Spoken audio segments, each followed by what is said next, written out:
La famille, le Mali, c'est la puissance. Bonjour la famille, j'espère que vous allez tous bien. Si vous êtes nouveau, n'oubliez pas de vous abonner à la chaîne et activer la cloche des notifications. Merci. Savez-vous que le Mali a annoncé pour 2025 la construction d'une industrie militaire? Cette initiative permettra de réduire considérablement la dépendance du pays à l'importation de certaines armes étrangères. Ces industries auront la capacité de produire des munitions, des explosifs, des armes, d'assurer le montage de véhicules militaires, de concevoir peut-être des systèmes électroniques, des logiciels, des équipements et bien d'autres technologies destinées uniquement aux FAMA. Et pour parvenir à cet objectif ambitieux, il était nécessaire de s'appuyer dans un premier temps sur des partenariats stratégiques avec des fournisseurs étrangers comme la Russie afin d'apprendre, de se former et de bâtir progressivement une indépendance militaire.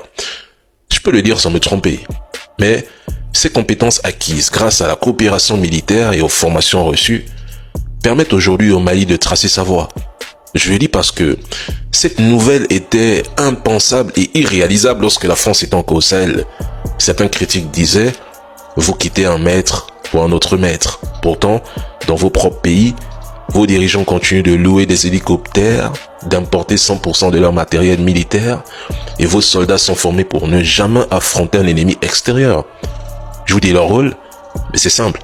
Ils ont pour objectif de réprimer leurs propres concitoyens, traquer les résistants jusque dans leur foyer, et cela n'a rien à voir avec la vision et les réalisations du Mali qui investit dans une souveraineté sécuritaire et militaire.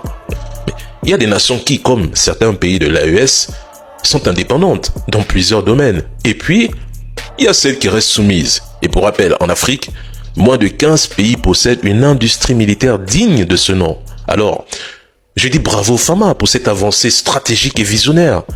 Mais accompagnons-les. La jalousie n'a jamais construit une personne, de toute façon.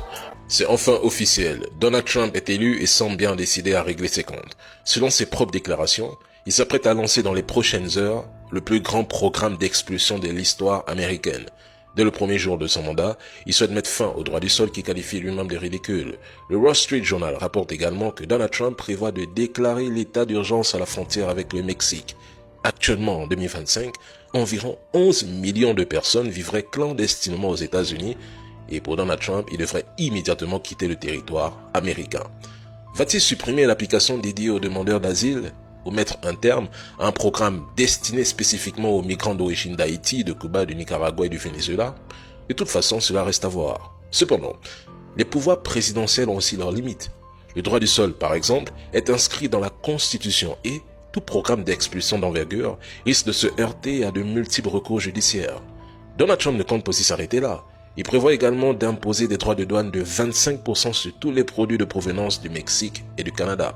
En fait, il s'agit d'une véritable déclaration de guerre commerciale à des alliés et voisins. Il menace aussi d'augmenter de 10% les taxes sur certains produits chinois, s'ajoutant aux tarifs déjà mis en place lors de son premier mandat. Sur le plan intérieur, Donald Trump envisage de gracier les 1270 personnes condamnées après l'assaut du Capitole le 6 janvier 2021. Concernant la politique internationale, Donald Trump promet de mettre fin à la guerre en Ukraine. Une rencontre entre lui et Vladimir Poutine sera en préparation. Toutefois, une telle promesse implique la capitulation de l'Ukraine, sachant que seul Poutine détient les clés dans l'éventuel cessez-le-feu. Tant que les négociations ne favoriseront pas les intérêts russes, le conflit continuera. Et enfin, en ce qui concerne l'Afrique, Donald Trump semble ne même pas accorder une grande importance au continent. Mon dernier mot, qui se déchire entre eux pendant que l'Afrique se libère? C'est tout. Suivez attentivement cette vidéo s'il vous plaît. Vous comprendrez les principales raisons pour lesquelles les puissances occidentales empêchent les pays africains de se développer correctement. Avant de continuer, aimez dès maintenant cette vidéo en cliquant sur le bouton « J'aime ». Cela montre à YouTube que la vidéo vous apporte une information utile et elle sera proposée à d'autres personnes. N'hésitez pas à partager cette vidéo sur Facebook et WhatsApp pour ouvrir les yeux au maximum d'Africains. Merci pour votre soutien. Poursuivons maintenant. Donald Trump a déclaré que ceux qui ont profité des États-Unis, participé à la corruption, précipité le déclin du pays, sacrifié sa souveraineté, plongé le pays dans une crise profonde et humilié la nation, notamment à travers l'implication américaine dans le conflit russo-ukrainien, finiront par être châtiés. Et nous savons tous à qui il fait allusion.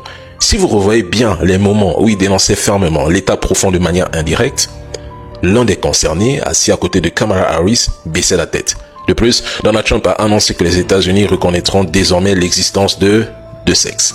Fini la promotion de ce que vous savez. Enfin, plusieurs pays pourront souffler, eux qui étaient persécutés par le FMI pour avoir adopté des lois vous connaissez déjà la musique. Dans un autre registre, Trump envisage également de retirer les États-Unis de l'accord de Paris qu'il juge inutile pour son pays. Son objectif dorénavant, c'est d'isoler les États-Unis, purger la nation des ennemis, puis reconstruire, tandis que les Européens continueront de s'enliser en Ukraine face à une Russie militairement trop puissante pour elle.